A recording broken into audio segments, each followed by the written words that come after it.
नमस्कार, बिहार मिथिला न्यूज़ में आपका स्वागत है। मैं मनोज। देखिए, आयुष्मान भारत को लेकर के चुनाव से अब तक लगातार कई जगह हमने जाकर के जब सर्वे किया है तो ये पता लगा कि कई मरीज ऐसे हैं जिनको काफ़ी ज़्यादा फ़ायदा पहुंच रहा है, लेकिन कुछ मरीज ऐसे हैं जिसमें नकारात्मक है। उसका भी हमने जब उस पर रिसर्च किया तो पता लगा कुछ ऐसे लोग हैं जो पैसे वाले हैं, उनको आयुष्मान भारत कार्ड हाथ में मिल गया, उन्हें निश्चित तौर पर थोड़ा सा निराशा लग रहा है, लेकिन गरीबों को फ़ायदा पहुंच रहा है। ऑर्थोपेडिक के क्षेत्र में डॉक्टर प्रत्युष पराग हमारे साथ हैं, क्योंकि इस पर हम लगातार विश्लेषण भी कर रहे हैं। इनका जो life care hospital and trauma centre है, जिसमें अधिक मरीजों को हमने देखा है जो आयुष्मान भारत के तहत यहाँ इनका ऑपरेशन भी मुफ्त हो रहा है और इलाज भी हो रहा है। हमारे साथ डॉक्टर प्रत्युष पराग है। ये हमने एक सर्वे किया था, सर्वे में ये पता लग रहा है कि इससे बहुत लोग नाखुश भी हैं, बहुत तरह के क्लेम भी लगा रहे हैं। गांव में कहा कि हम गए, हमसे बहुत तरह की जांच कराया, लेकिन जो गरीब हैं जिनको वास्तव में इनको इलाज है, उनको आप क्या वर्गीकृत करते हैं? दोनों एनालिसिस आपके यहाँ ज़्यादा मरीज़ भी आ रहे हैं? नहीं, मैं दूसरे सेंटर पे नहीं कमेंट करूंगा। जो मेरा सेंटर है उस पर हम लोग मेनली ऑर्थोपेडिक्स का इलाज कर रहे हैं आयुष्मान भारत में, तो हमारे यहाँ अभी तक ऐसा कोई कंप्लेन है नहीं। और ऐसा नहीं है कि 2-3 केस हो रहा है, आयुष्मान भारत में केसेस हो रहे हैं और अच्छा खासा रिकवरी है पेशेंट का। फीडबैक भी अधिकतर लोगों का पॉजिटिव है, तो मैं दूसरे सेंटर्स पे नहीं कमेंट करूंगा।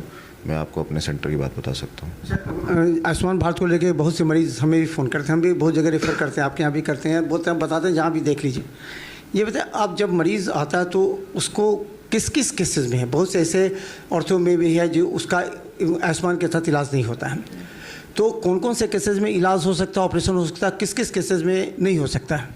देखिए, इसका ना एक प्रॉपर एक तरीका है। सबसे पहले कोई पेशेंट आता है तो उसका ओपीडी होता है, ओपीडी के बाद रजिस्ट्रेशन होता है, उसके बाद फिंगर स्कैनिंग होता है। जैसे फिंगर स्कैनिंग आप लोग आधार कार्ड वगैरह में देखते हैं, तो फिंगर स्कैनिंग में अगर उसका आयुष्मान कार्ड में मैच होता है तो हम लोग उसका इलाज ऑर्थोपेडिक्स का जो भी ट्रॉमा सेक्शन है, कोल्ड केसेस है ऑर्थोपेडिक्स में, ऑर्थोपेडिक्स के सारे रिलेवेंट साइट्स हम लोग अपने यहाँ आयुष्मान। जैसे कौन कौन से केसेस में? ट्रॉमा केस हो गया, जैसे किसी को कूल्हा बदलवाना है, किसी को घुटना बदलवाना है, किसी को आपको स्पाइन सर्जरी है, किसी को लिगामेंट सर्जरी है, तो सारे केसेस मेनली ऑर्थोपेडिक्स से हम लोग आयुष्मान भारत में कर रहे हैं अपने सेंटर पर भी। ये कहा जाता है कि जो बहुत से ऐसे भी लोग हैं कि इस आयुष्मान भारत के तहत जो सुविधा मिल रही है वो क्वालिटी वाइज नहीं है, क्योंकि उसको गवर्नमेंट एक लिमिट देती है। तो इसके तहत जो प्राइवेट भी करा लेते हैं उसमें, जैसे स्टील है, जो चाहते हैं कि हमें अच्छा स्टील मिले, रॉड, तो इस सब केसेस में क्या होता है? जो मरीज़ बहुत से सशंकित हैं, इसलिए हम चाह रहे हैं कि पूरा क्लियरिफिकेशन हो जाए। देखिए, क्वालिटी जो सारे इम्प्लांट हम लोग ऑर्थोपेडिक्स में भी लगा रहे हैं, ऐसा जो पैकेज दी है सरकार हम लोगों को कि भाई इतने पैकेज में आप लोगों को काम का, इसमें हम लोग कहीं पे भी क्वालिटी में कोई कॉम्प्रोमाइज़ नहीं कर रहे हैं। ये लोगों को वहम है कि आयुष्मान भारत में ऑपरेशन हो रहा है तो बहुत से डॉक्टर ये कर इसलिए हम कह रहे हैं कि क्या जो क्वालिटी मिल रही है उसमें मरीजों को जो आयुष्मान भारत में। मैं दूसरे डॉक्टर या दूसरे सेंटर पे मैं कमेंट नहीं करना चाहूँगा, मैं अपने सेंटर की बात बता रहा हूँ। हमारे यहाँ जो भी इम्प्लांट लगता है वो क्वालिटी वाला इम्प्लांट होता है, वो ISO सर्टिफाइड इम्प्लांट होता है, वो कहीं से भी किसी दूसरे इम्प्लांट से कमज़ोर नहीं होता है। तो कहीं ना कहीं हम लोग कोई भी कुछ बोले इस पे हम लोग नहीं कमेंट करेंगे। हम बस अपने सेंटर की बात कहेंगे कि हम लोग कहीं पे भी क्वालिटी से कोई। अच्छा, और क्या क्या सुविधा मिलती है? अगर कोई मरीज़ इनरोल हो गया, रजिस्ट्रेशन हो गया, जांच होगी उसकी ओपीडी, उसके बाद उन लोगों को क्या क्या सुविधा मिलती है आपके यहाँ? उसके बाद ये होता है, जो हमारे टीम है, जो एनेस्थीसिया की टीम है, वो देखती है पेशेंट को। अगर पेशेंट फिट होता है तो उसको हम लोग OT प्लान करते हैं। अगर पेशेंट फिट नहीं होता है, कई बार होता है ऐसा कि जैसे कि पेशेंट फिट नहीं हो, जैसे उसको और भी कोई डिजीज़ रहता है, मेडिसिन साइड से कोई प्रॉब्लम रहता है, तो पहले हम उसका इलाज करवाते हैं, तो उसके बाद हम मरीज़ का अपने यहाँ आयुष्मान भारत में ऑपरेशन करते हैं। उसका जो इलाज होगा वो एक्स्ट्रा होगा, वो उसको अपने स्तर से कराना है उसको मरीज को, वो दूसरे आयुष्मान भारत में नहीं है, वो आयुष्मान भारत में। हम लोग बस ऑर्थोपेडिक साइड को कवर करते हैं, ठीक है। वो किसी सेंटर पे और इलाज करवाया, जब उसका इलाज हो जाए उसके बाद मेरे सेंटर पे आ सकता है। अच्छा, अभी तक आप अगर विश्लेषण करेंगे तो ये 2-3 महीने में कितने मरीज आए जो सेटिस्फाइड थे, जिन्होंने और भी क्रिएट किया है इसको, तो कितने मरीज आए इस 2-3 महीने में आपको, और आप कितना सेटिस्फाइड हैं? अराउंड 50 के अराउंड रजिस्ट्रेशन हुआ है 2-3 महीने में, तो अधिकतर पेशेंट्स का पॉजिटिव फीडबैक है।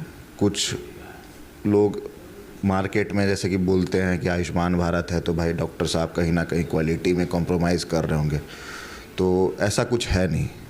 जो नॉर्मल बाकी मरीज को दूसरे सेंटर पे इम्प्लांट लगता है वो हम लोग भी सेम इम्प्लांट लगाते हैं। क्या क्या यहाँ आपके यहाँ फैसिलिटीज़ है इसको लेकर के, पूरा क्वालिटी वाइज जो आपके लैब हैं, क्या क्या टेस्ट है, क्या क्या फैसिलिटी हैं जो मरीज़ को एक ही छत के नीचे मिल जाती है? क्वालिटी वाइज देखिए, फैसिलिटी के लिए मैं ये बोलूँगा कि दरभंगा में जो कुछ सेंटर हैं जिनको आयुष्मान भारत मिला हुआ है, उसका एक सरकार एक कुछ तय की हुई है कि भाई हम इस सेंटर को ये चीज़ सुविधा उपलब्ध होगा तभी आयुष्मान देंगे। तो वो सारे को क्वालिटी को हम लोग फुलफ़िल करते हैं, तब जाके हम लोग को लाइसेंस मिला है आयुष्मान भारत का करने के लिए। तो क्वालिटी में कहीं ना कहीं कुछ भी कोई कॉम्प्रोमाइज़ नहीं है। तो आप जब मरीज आता है यहाँ पर, आपके यहाँ कितने टेस्ट और क्या क्या चीज़ जो व्यवस्था है, थोड़ा सा क्वालिटीज़ वाइज यहाँ पर क्या क्या व्यवस्था है आपके यहाँ? मरीज को इससे खाने का भी देना है, फिर मरीज को 1 सप्ताह 10 दिन का दवा भी देना है, किस तरह की? देखिए, यहाँ पे हम लोग जो पेशेंट आता है उसका morning breakfast, lunch, dinner patient का, नॉट अटेंडेंट, हम लोग सारा व्यवस्था करते हैं। और जो ऑपरेशन हो जाता है उसके बाद मरीज को हम लोग 5 दिन का दवाई भी देते हैं आयुष्मान भारत में। और मेरे यहाँ जो इंडोर में सारी सुविधा होती है, जैसे लैब इन्वेस्टिगेशन हो गया, डिजिटल एक्सरे हो गया, फिर आप ECG हो गया, सारा चीज़ इको विको सबकी व्यवस्था है। हाँ, तो हम बता दें डॉक्टर प्रत्युष पराग हैं, क्योंकि हम लगातार आयुष्मान भारत पर अभी पूरी तरह रिसर्च करें। कई सेंटरों का भी हमने दिखाया है जिन्होंने मरीजों के साथ खिलवाड़ किया। हालांकि हर सेंटर के अपने अपने तौर तरीके हैं, लेकिन आयुष्मान भारत के तहत हजारों मरीज को सुविधा मिल रही है, फ़ायदा मिल रही है। उस सेंटर पर जहाँ क्वालिटी वाइज ऑपरेशन होते हैं, वहाँ इंस्ट्रूमेंट सारे हैं क्वालिटी। जैसे कि हम बता दें कि डॉक्टर प्रत्युष पराग ने कहा कि विगत 2-3 महीने में 50 से ज़्यादा रजिस्ट्रेशन हो गए हैं और मरीज़ संतुष्ट होकर अपने घर जा चुके हैं। इसी तरह इसको बढ़ावा देना है। अगर आपके यहाँ इस तरह के कोई भी मरीज हों जिन्हें आयुष्मान भारत के तहत ऑपरेशन और इलाज कराना है, तो बेता अवस्थित यहाँ पर आप निश्चित तौर पर आएँ और यहाँ आप इलाज करा सकते हैं। तब तक टेलीफोन नंबर चल रहा है, आप उस पर जानकारी लें। इस टेलीफोन नंबर के माध्यम से आपको वहाँ रजिस्ट्रेशन भी हो जाएगा। तो कुछ और कहना चाहते हैं आयुष्मान भारत में आप अपने मरीजों को जो देख रहे हैं? नहीं, मैं ये कहना चाह रहा हूँ कि जो अभी सरकार जो एक अभियान चलाई है बिहार में कि कुछ टारगेट रखा है कुछ पॉपुलेशन का कि कार्ड बनने वाला है, तो आई थिंक कि मोस्ट ऑफ 70 to 80% पॉपुलेशन आप कार्ड के अंदर आ जाएंगे by the end of this year.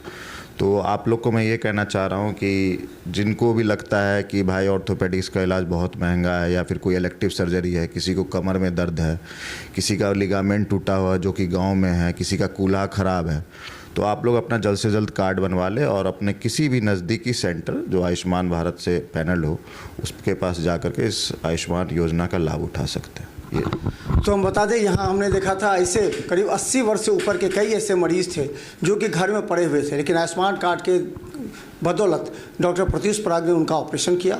आज वो खुशी से अपने घर में रह रहे हैं, उनका जो डेली रूटीन है वो मेंटेन है।